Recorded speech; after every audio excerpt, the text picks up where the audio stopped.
Power பிஐ அப்படிங்கிற இந்த வேர்டை நிறைய பேர் வந்து கேள்விப்பட்டிருப்பீங்க. பட் அப்படின்னா என்ன அப்படிங்கிற கொஷின் வந்து நிறைய பேருக்கு வந்து இருக்கும்.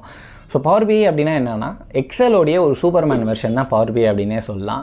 எக்ஸாம்பிளாக சொல்லணும் அப்படின்னா இப்போ ஃப்ளிப்கார்ட் நம்ம வந்து எடுத்துக்கிட்டோம் அப்படின்னா ஃப்ளிப்கார்ட்டில் ஒரு நாளும் நிறைய டேட்டா வந்து ஜென்ரேட் ஆகும். செல்லிங் டேட்டா ஜென்ரேட் ஆகும், ரிட்டன் டேட்டா, இது மாதிரி எக்கச்சக்கமான டேட்டாஸ் வந்து இருக்கும். பட் ஃப்ளிப்கார்ட்டோடைய டாப் மேனேஜ்மெண்ட்டில் லாஸ்ட் மந்த் வந்து என்ன ப்ராடக்ட் வந்து அதிகமாக சேல் ஆகிருக்கு அப்படின்னு வந்து அவங்க வந்து தெரிஞ்சுக்கணும் அப்படின்னா அவங்க போய்ட்டு கோடிங்லாம் வந்து பண்ணிகிட்டு இருக்க மாட்டாங்க. அவங்களுக்கு தேவை ஒரே ஒரு ரிப்போர்ட் வந்து, அதுவும் அந்த ரிப்போர்ட் பார்க்குறதுக்கு ரொம்ப அழகாக வந்து இருக்கணும். ஸோ அது மாதிரி ரொம்ப அழகான ரிப்போர்ட்ஸை, ரொம்ப அழகான ட்ரெண்ட்ஸை விஷுவலைசேஷனாக காமிக்கிற ஒரு டூல் தான் வந்து பவர் பிஐ. டேட்டாவை யூஸ் பண்ணி அந்த பவர் பிஐ வந்து டேட்டாவை ப்ராப்பராக வந்து விஷுவலைஸ் பண்ணி காமிக்கும். முக்கியமாக பெரிய பெரிய லெவலில் இருக்கக்கூடிய மேனேஜர்ஸ் பார்க்குற ரிப்போர்ட்டை வந்து க்ரியேட் பண்ணுறதுக்கு பவர் பிஐ ரொம்ப ரொம்ப ஹெல்ப்ஃபுல்லாக இருக்கும். ஸோ உங்களுக்கு கோடிங் கற்றுக்கிறதுக்கு பெருசாக இன்ட்ரெஸ்ட் இல்லை, ஆனால் டேட்டா சயின்ஸ் இண்டஸ்ட்ரிக்குள்ளே